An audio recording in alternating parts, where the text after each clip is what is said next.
మిత్రులందరికీ జై శ్రీరామ్. మాకు తెలిసిన ఒక వృద్ధురాలికి దాదాపు 80 ఏళ్ళు ఉంటాయి. 40 ఏళ్ల వయసులో కట్టుకున్న భర్త కన్నుమూశాడు. ఆ తర్వాత తన కళ్ళ ముందే తన 5 కొడుకుల్లో 2 కొడుకులు, కోడలు, 3 మనవళ్ళు, 1 మనవరాలు, ఇలా తనకన్నా చిన్నవాళ్ళైన దగ్గరి బంధువులు ఎంతోమంది ఆమె చూస్తూ ఉండగానే దుర్మరణం పాలయ్యారు. అయినా ఆమె జీవనశైలిలో కించిత్తైనా వైరాగ్యపు ఛాయలు కనిపించడం లేదు.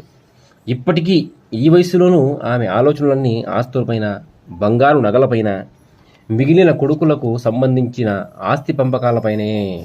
క్షణము కూడా ఆమె భగవంతుడి గురించి ఆలోచించే ప్రయత్నమైనా చేయదు. ఒక్క ఆలయాన్నైనా సందర్శిద్దామనుకోదు. ఆకలితో వచ్చే బిచ్చగాళ్లకు పిడికొడు ముద్దైనా పెట్టదు.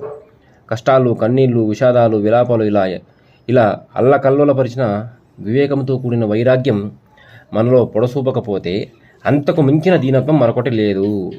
అందుకే జగద్గురు ఆదిశంకరాచార్యులు నీరు ఇంకిపోయాక చెరువు ఉనికే ఉండదని, బ్రతుకు మలిసంధ్యకు చేరాక కోరికల వికారాలకు తావివ్వకూడదని హితవు పలుకుతున్నారు.